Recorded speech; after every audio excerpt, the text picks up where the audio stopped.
Hey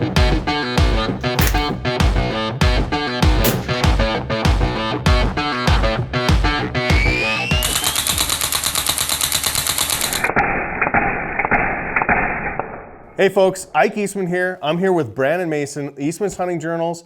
We're gonna do a gear review like you've seen a bunch of times, but today we're gonna talk about something that I get a lot of questions about, shooting on mute. What does that mean? Silencer Central, we've been working with them for a while now, and they have worked through the process with us to get silencers. How do you do that? When do you do that? What's the best way? Not only are we going to talk a little bit about the process today, we're also going to talk about the actual suppressors. One of the questions I get a lot of time is, what's the difference between a suppressor and a silencer? Nothing, they're the same thing. I did a podcast with Brandon Maddox, the owner, founder of Silencer Central. Check that out on Eastman's Hunting Journal podcast, and you can learn everything you need to know, not only about him, but the story of Silencer Central and how easy they've made the process for you to get your own suppressor from the ATF. Brandon, let's talk about the suppressors we have here. We have 3 different versions. Let's talk about why they're different, what's unique about them, and why we should shoot suppressed. Well, before, I don't know, the last couple of years, I was one of those people asking, why would I put this on the end of my barrel? And since we've gotten to know the company a little bit and learned the facts behind it, and then most importantly got to shoot it, it's tremendous, the difference in shooting suppressed versus not. So they say shooting on mute, right? And why that is. So, Hollywood has done a bit of damage to this world because they think it's, absolutely silent. It suppresses the sound. It diminishes the decibels so that it's safer for shooting. It doesn't blow out your eardrums. It manages the recoil. And this is a 30-06, which is, obviously an old caliber, is known for pretty heavy recoil and is intimidating for certain people to shoot it, right? Well, I had this one at the range just the other day, and I had a guy look up from his rifle, look over at me and say, I have body parts that make more noise than that thing just did, which is pretty funny. And tighter groups, again, managing recoil, is just more enjoyable to shoot. And especially with kids. Yeah, especially with kids. And what we've seen in the field is sometimes you'll make a hit on an animal and need to make another hit and without spooking everything in the countryside. And this allows for really good, quick, ethical follow-up shots if need be. I actually was on a hunt with Glenn Eberly from Eberly Stock last year with a deer hunt. We got this buck within 80 yards. He shot the buck the first time and had a second follow-up shot because it didn't run. In fact, the buck he was with didn't run because it wasn't the big crack pop like normal. And it gives you that follow-up shot, that opportunity to get another round in him if things go sideways. He thankfully didn't have to, but could have. Well, and you'll see the difference here. We've got Silencer Central has a bunch of different offerings, but these are a couple of our favorites and ones that are really applicable to hunters shooting different calibers at different animals, but maybe don't want to have several products, one for every single gun. These are ones that are pretty universal. They work from 17 caliber all the way up to the 30 caliber Magnum rifles. And so this one is is their Banished line. This is in their hunting line. And they actually built one called the Backcountry. Yeah, which is right built. These guys are building suppressors for hunting. They're not typically known for the AR black gun shooting at the range suppressors. These are guys that are, built for the guys that are packing them in a backpack just like us. That's why they have a Backcountry that's shorter. It does the same thing, it's just shorter, less baffles. So I didn't want to interrupt you, but they're building these just for you and I, not for running at a range, running on AR. This is for guys to throw it in their backpack, throw it in the scabbard on a horse, that built for the Backcountry. It's called the Backcountry Banished. Yep, that's what this one is right here. This is the Banished 30.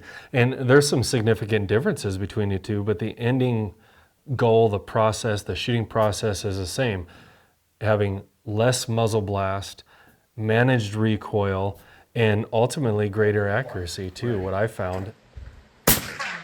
The Banished 30, which is the longer one, it's unique in the sense that it's bigger, it's longer, it weighs a little more, it has adaptability, But if you were going to only buy one suppressor and put it on, you take it from one rifle to the other, that's the one you'd buy.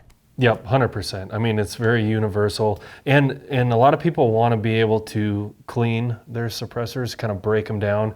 And there are 6 baffles in the main part of the tube, which is, I believe, 7 inches long, and then a 2-inch extender on here, which has 2 more baffles. So you can pull that whole thing apart and clean it up, do whatever you want in whatever solvent that you want to use. Because obviously it's at the end of the barrel, it's collecting a lot of stuff.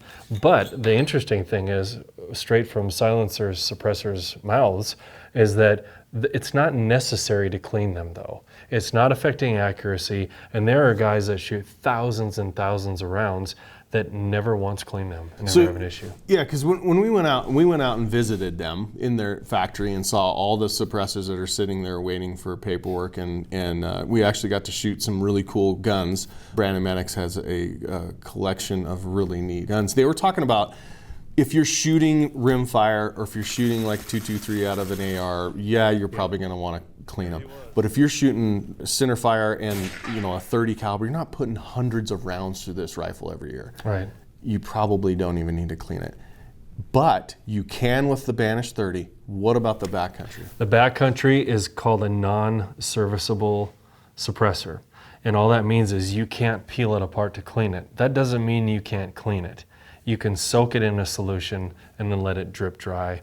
It'll be fine if you're really passionate about wanting to clean it. But again, the Banished backcountry, made for backcountry hunters on high power rifles that again are not getting hundreds and hundreds and hundreds of rounds through them. And they're just not dirty. Yeah, and typically. Yeah, and especially with today's cartridges, like we shoot from Hornady, or they're, Federal, of course, is a household name in the cartridge world. The powders and everything that are being used it's not like your traditional black powder, flintlock, muzzleloader, dirty rifle.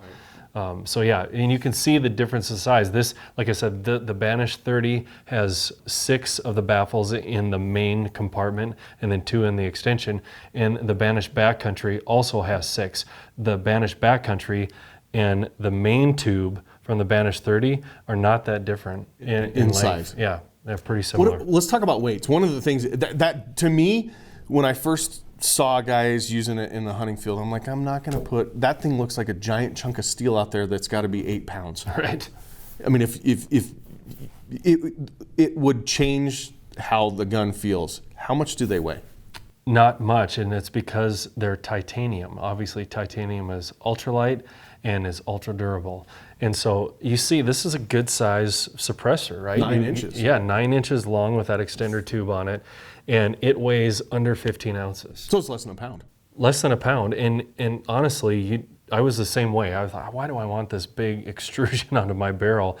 You don't really even notice it's there. I've been shooting these 2 particular rifles a lot in the last couple weeks. And it's actually just made shooting a lot more enjoyable. Which, shooting is fun, but if you can take the noise out of it, you can take the recoil out of it. Yep. You have kids that are going to not be scared of the bang. It is a game changer. Let's talk about how hard the process is. Not only the ATF, but if you're not buying a Savage, this Savage comes threaded. Mm-hmm. What do I do with Grandpa's old 30-06? What do I do with that? Well, and this is a newer 30-06 even, and it wasn't threaded. And so I was a little intimidated by that part of the process. You bought a 30-06? Like this was a thing. Well, that's because I'm smarter than most people. And so it was not, the barrel end was not threaded. In fact, while we're talking here, it takes a little while because they're fine threads, but I'll take the Banished 30 off and I'll... So this is how you can move it from gun to gun. Correct. Did you have to re-sight this in? Yes, it does change the point of impact a little bit. Because of pressure, right? Yeah, I mean, there's so many factors from a gas purging of what's happening. I mean, high power rifle, we take that for granted, a lot of what that means. There's a lot going on from here to hitting the target. And this is capturing a lot of that and is changing, not in a negative way, but can change the point of impact. And again, it's not drastic by missing a target completely, but yeah, you're going to want to dial your gun back in. So anyway, this barrel was not threaded. So when we went to visit Silencer Central on site, they can thread your barrels. Now, a lot of people don't live in in or near Sioux Falls, South Dakota. And so you think, well, that doesn't help me out. But their process for getting this done with their in-house technical team is phenomenal. We were walking through their factory and I said, what's with all those soft-sided gun cases? And they said, we have a program where we will send the soft-sided case in a box to a person who needs to have their barrel threaded. You put it back into the case in the box, ship it back to them, and they thread it, all done. You don't have to worry about it. And they throw in the end cap to begin with, or to end with. So, but you had to take the scope off to ship it to them, right? Yeah. Which isn't that big a deal because you have to sight it in again anyway. Exactly, not a big deal. And so typically with if you have good iota rings or Leupold rings or whatever, taking the scope off and then put it back on, it's close enough that you're going to find paper the first time you shoot it. Yeah. And then move it around. The precision in today's firearms, or even, I know we're not talking about archery, but even archery equipment, we've done that where they're machined so tightly, you take a sight off a bow that's sighted in, put it back on the bow, and you're hitting them the exact same Well, you and place. I actually hunt that way. Yeah. Because I shoot sights and you don't. Right. I shoot instinctively, and I'm weird. And you shoot 30-06. He's an awkward fella. So one key point too is some people may say, well, look at the difference in the thicknesses of the barrels for what we need to be threaded. So they have a 1/2 inch and 5 to 5/8 adapter. And so I have the adapter screwed in for the slimmer barreled 110 Storm here in the 30-06. But you could take that adapter off and throw it right on that 6.5 PRC and it would shoot the same. Exactly. And I can put it right on there and it works perfectly. So you could buy that Banish and you get the adapters. You could put it on every one of your rifles, all the way from 30-06 all the way down to whatever else you have. You only need to have one suppressor. So how hard, okay, we live in America. One of the weird things about the ATF is they don't like suppressors. Thank you, Hollywood. How hard is the paperwork? If I was doing it on my own, pretty intimidating, honestly. Yeah. But that's really Silencer Central's claim to fame is, yeah, they've got good products, and we can prove that because we've been using them. But their claim to fame really is making the process easy. And we've all had to go through that process because just because we're a media company doesn't mean we get some special pass where we can just have these shipped to us. You mean I have to still pay taxes? Yeah, have to still pay taxes, still have to deal with the federal government. And so Silencer Central has a proprietary process that I can't imagine the investment on their part to get the system set up. But you work with one of their assistants, either in person at a trade show, in their office in Sioux Falls, or over the phone. You just call them, 866. And easy. Call them and they'll walk you through over the phone, send you emails with the links, walk you through over the phone. They do screen shares and you fill out all the paperwork. You build a trust. Now that's unique. Let's talk about the trust a little bit. They build you a trust so that your silencer sits in a trust, and if you die, whoever's on the trust keeps the silencer. Right, and that helps get past the legality of, okay, I have a silencer and I did all the paperwork with Silencer Central's help, but what about my kid? Yeah, right? I mean, legally, they can't technically, unless they're on the trust, they can't shoot that gun legally. Exactly, and so you have to be there with them and they're part of your trust. And so that makes it more of an official process and a permanent part of the process to where this is never going to leave your possession. This is yours. This is your baby, and then you're responsible for it. Each one has a unique serial number, just like a firearm. Own a firearm. And here at Eastman's, we test a lot of rifles. We use a lot of rifles. I have a spreadsheet from you know where that I have to track all of this stuff through. And the same goes for these. We got to do the same thing. It's not that big of a deal, but it's just a very important thing to remember as part of the process. Right. And so they'll help you build that trust. They'll help you fill out the paperwork. And as it's going through the ATF process, they'll send you updates. Once a week, you'll get an update. Hey, your suppressor XYZ number is still in ATF waiting. And that sounds worse than it is, but it took, I think right now it's 120 days. That's how far they're out from the time that you submit it and the time that you get and it used the to be actual 284 days or something like that. And you have to do fingerprints, and you have to do a 4473 that the sheriff or your city police chief chief of police has to have that, knowing that you have this suppressor, but it's not horrible. In fact, I got mine recently, and my sheriff texted me. The sheriff of our county texted me and said, hey, it's awesome to know that you guys are getting suppressors and getting loaded up there. That's freaking awesome. That's why I live where I live. It's not a horrible process, but you have to do it, and they walk you through. It's way easier. You don't have to go to a dealer, fill out the paperwork, and the dealer has to figure out and make sure that you're not doing anything dumb. It's super, super easy. Great product, and you can clean them. You can move them from rifle to rifle, and your kids will love shooting with you. Have your kids got out with you? They haven't shot yet. That's a this weekend project, but I've shot with several friends that have never shot suppressed. And it blew their minds. They were kind of like us, where they're like, yeah, it's Pun cool. intended. And yeah, it blew their minds. It actually didn't blow their mind. It was so quiet. But it is, the other day I was out at our private range that we're members of, and it was pretty busy. You know, we're on the verge of hunting season, so everybody's frantically sighting in guns.